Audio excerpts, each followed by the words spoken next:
Welcome to CrashMagic. In this video we're going to look at the card trick Lyle's 4 of a kind.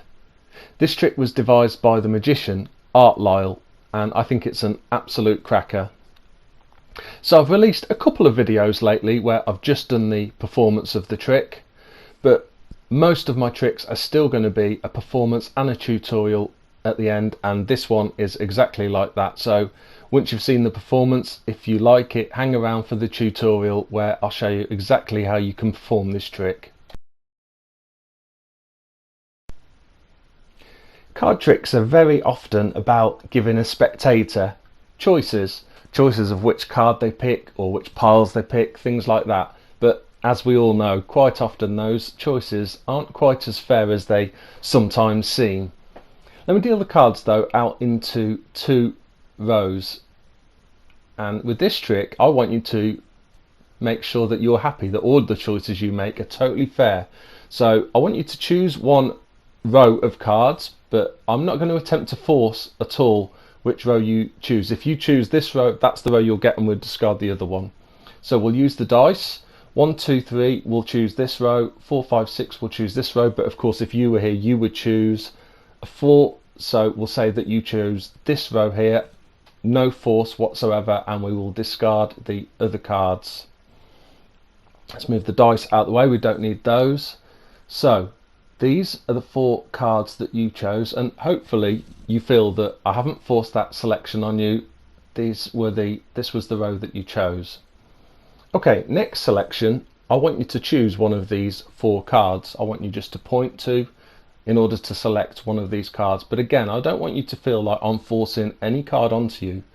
So again, in this situation we'll use the dice. 1, 2, 3, 4, 5 and 6 we will roll again. So let's say you chose card 1. You chose card 1, that's the card you get. I'm not going to attempt to force the other cards onto you or say, oh, we'll discard these cards. That's the card you chose, so that's the card that you get. Okay, so hopefully you feel you've had a free choice of a row of 4 cards and a free choice of card. Let's just leave that card for a minute though. I want to show you something else actually. I've been working on another trick, so let me just quickly show you this other trick I've been working on. So for this trick we just need to deal out cards into 3 piles like this, and we'll deal all the way through until we get right to the end. Last cards, there we go. So we've got 3 piles of cards. Now let me turn over the top card of each of these piles. First pile, king, king, and another king. Do you like my new trick? I'll be honest, when I was working on this I was trying to do it with 4 piles so that I could reveal 4 kings, but I wasn't able to do that this time. Could you have a look at the card that you selected and you'll see why I wasn't able to do that this time.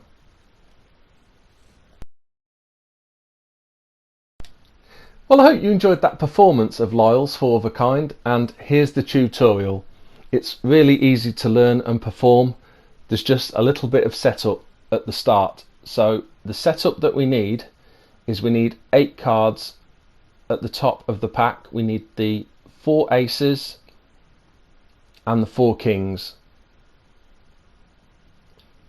So we place the 4 aces on top of the 4 kings and then place all of this stock of 8 cards on top of the pack, like so. So now you're ready to start the trick. Now, first thing you probably want to do is do some sort of false shuffle where you maintain those stock of 8 cards. You're going to do a number of shuffles throughout this trick, so however you choose to do that, you want to keep it consistent throughout the trick. So in the performance I did a riffle shuffle, so I would split the cards in 2, maybe take a slightly bigger group from the top section as I'm trying to keep that stock of 8 cards in place, but split the pack into 2 so I know the top stock is in the 1/2. Riffle, shuffle, and just make sure I hold at least 8 cards back before dropping them finally on top. So that being done, of course, we've kept our 4 kings and then our 4 aces right on top of the pack. So once we've done that, we now deal the cards out into 2 rows of 4 cards, like so. So we've seemingly got 2 rows of random cards here. Of course, as we know, all one row is aces and the other row is kings. So the spectator has absolutely free choice here of which row they pick. It doesn't make any difference. The only difference is whether we're going to be revealing aces or kings at the end. So let's say they choose this row and discard this one. So we'll place those cards at the bottom. Again, for consistency with the shuffle we did earlier, we'll do a riffle shuffle, and we're not looking to maintain any position of those cards that we've just discarded, so we can just do a totally fair riffle shuffle there. Now we say to the spectator, can you select one of these cards? Don't look at it, just point at it and select a card. Again, this is a totally free choice. As we know, there's 4 aces here, so whichever card they pick is going to be an ace. So they discard those 3, for example. Again, for consistency, we're going to do the same shuffle again, but this time we're looking to maintain those 3 aces at the bottom of the pack. So again, we split the pack roughly into 2, riffle the cards together, but make sure the pile with the 3 aces, at least 3 cards go down before we start mixing the cards from the 2 halves together. So we've now got those 3 aces at the bottom of the pack, and the spectator, of course, doesn't know, but they have chosen an ace as well. So I just split the pack in 2 here, making sure I keep track of where the bottom half is here. And at this point we go on a slight tangent. I'd say let's forget your card for now.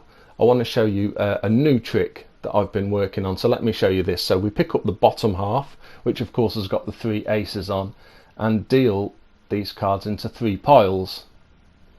So we deal all the way through, and of course, because the 3 aces are on the bottom of the pack, they are all going to end up on the top of each pile. So we can show them that in our new trick, the top card of each pile is an ace. And then this is where I like to revert back to the original trick and say I would have done this with 4 aces, but unfortunately, can you reveal the card that you chose? And this is where, of course, they find that they have the 4th ace in their hand. Well, that's the end of the video. If you liked it, please like it and subscribe. If you've got any comments, leave them down below, and see you soon.